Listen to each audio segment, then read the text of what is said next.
kenikmatan-kenikmatan setelah kita itu mendapat perlindungan Allah atau perlindungan Tuhan, dan juga setelah kita menjadi orang yang terpuji, praktek bahwa kita itu menjadi orang-orang yang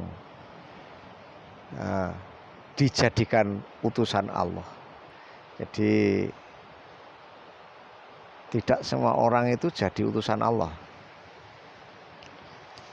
Jadi bisa saja orang itu jadi utusan setan, tetapi yang jadi utusan Allah itu akan mendapat kenikmatan-kenikmatan oleh Tuhannya yang banyak rupa, artinya berupa macam-macam ya.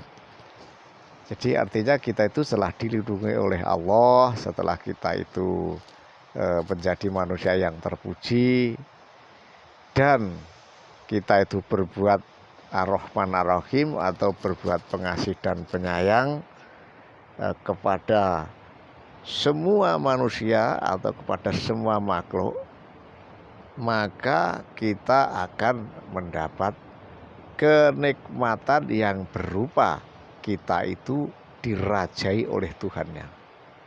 Nah, ketika kita dirajai oleh Tuhannya, itu kalau bahasa Arabnya Malik Yaumiddin. Nah, Malik Yaumiddin, atau panjang boleh, pendek boleh, ya setengah panjang setengah pendek, karena ini bahasa Arab ya. Kadang ya grutal gratul. Intinya adalah dirajai oleh Tuhannya. Malik Yaumiddin.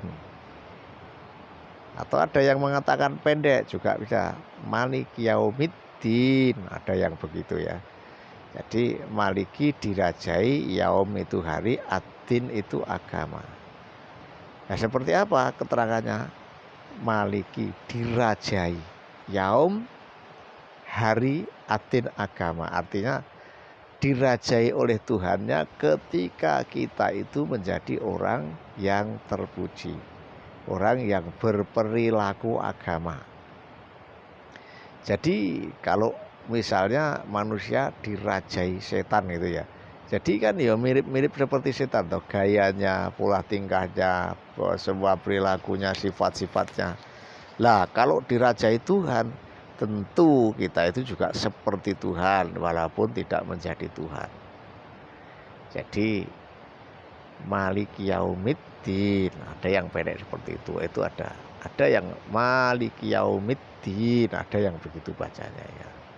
Jadi jangan jadi pertentangan hal seperti ini, karena ini bahasa Arab atau yang tertera di situ. Namun intinya bahwa di sini simbol-simbol manusia itu dirajai oleh Tuhannya, maka manusia juga akan seperti Tuhannya, walaupun bukan menjadi Tuhan.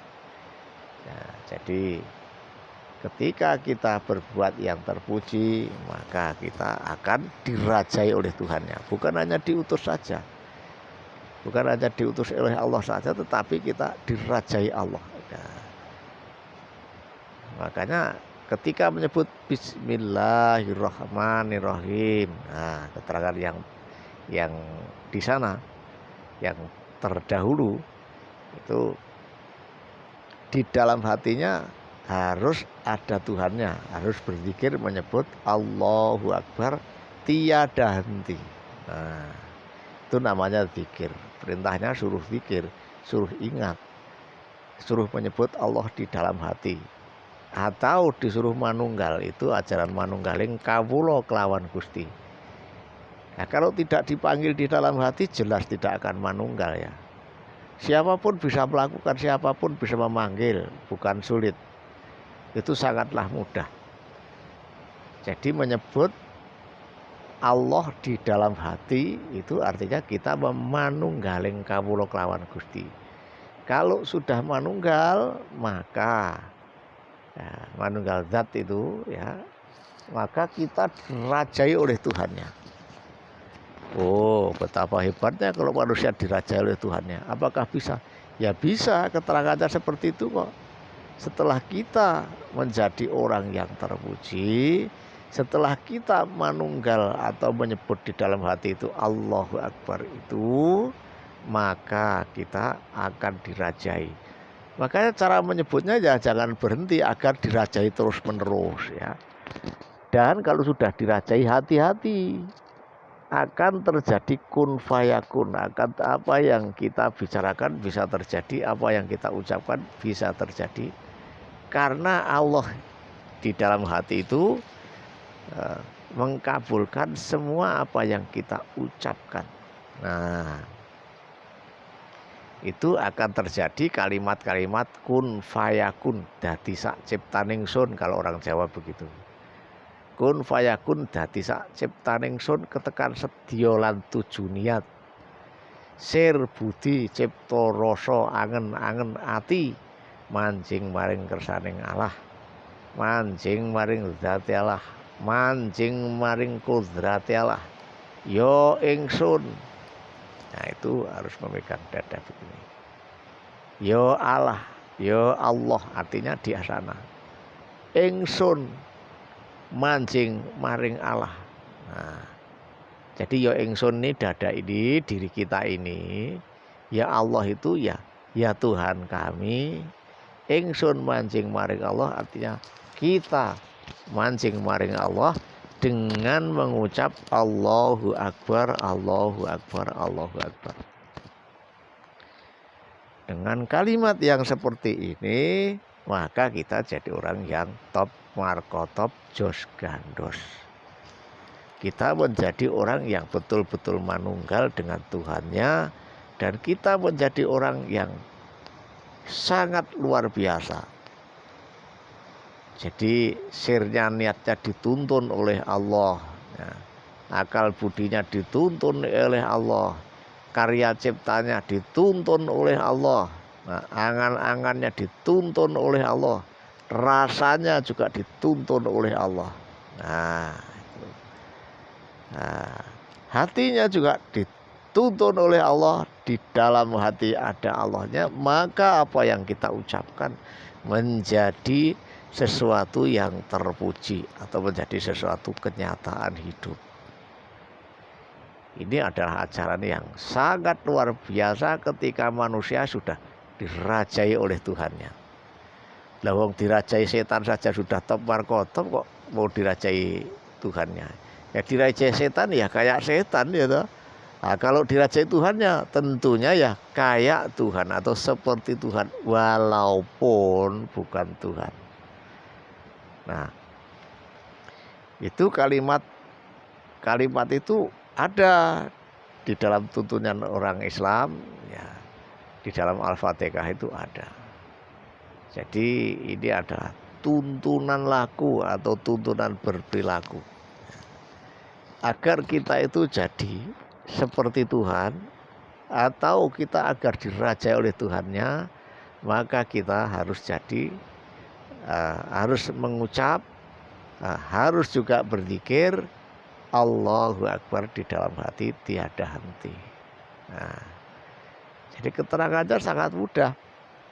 Agar kita dirajai oleh Allah, ya di dalam hati kita tetap mengucapkan kalimat tauhid tadi dan mengagungkan. Nah, bukan hanya Allah saja, tetapi Allahu Akbar disebut di dalam hati tanpa terhenti.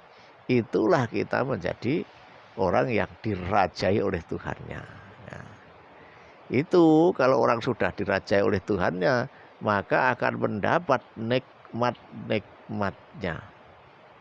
Nah, nikmatnya apa? Ya dilindungi oleh Tuhannya, tidak dimarahi oleh Tuhannya, dan pula tidak disesatkan oleh Tuhannya.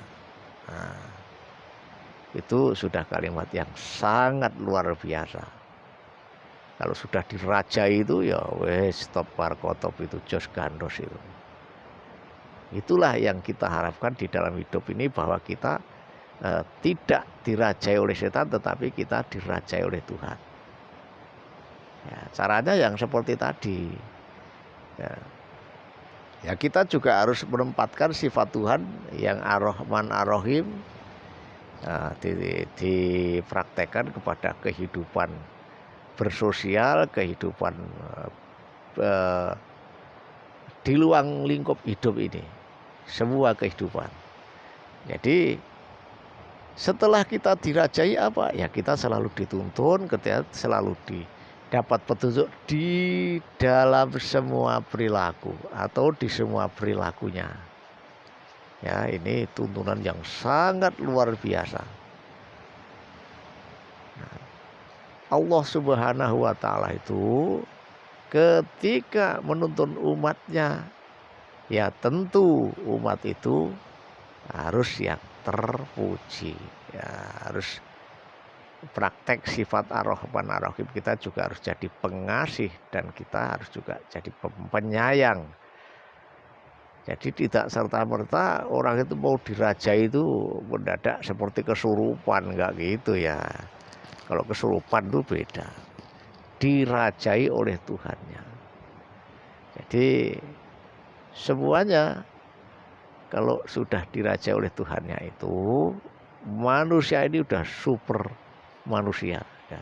Sudah top markotop. Apa yang dikatakan biasanya juga bisa terjadi. Apa yang diinginkan biasanya juga terjadi. Nah, maka kalau sudah ada di dalam dirinya Tuhannya itu, sifat Tuhan akan muncul dalam perilaku kita. Sehingga kita itu betul-betul jadi orang yang selalu mendapatkan petunjuk Tuhan. Petunjuk tentang perekonomian, petunjuk tentang kesehatan dan keselamatan, petunjuk tentang berperilaku, petunjuk tentang menciptakan karya-karya, nah, petunjuk dalam berangan-angan, petunjuk dalam menggunakan rasa atau berperasaan, petunjuk dalam menggunakan niat. Nah ini yang sudah luar biasa. Kalau sudah tahapnya adalah dirajai oleh Tuhannya itu. Nah, yang dirajai ya tentunya orang yang berperilaku terpuji, berperilaku baik, bukan yang berperilaku terkutuk. Ya, kalau yang perilaku terkutuk itu ya celaka, ya. Itu ya jelas repot. Orang terkutuk itu ya dirajai setan tuh ya, bukan dirajai Tuhan. Sehingga ketika kita berperilaku agama setiap harinya, Tuhan tentu akan merajai kita, dan kita apapun yang kita inginkan, apapun yang kita angankan akan terjadi dan akan dikabulkan oleh Tuhan Allah Subhanahu wa Ta'ala.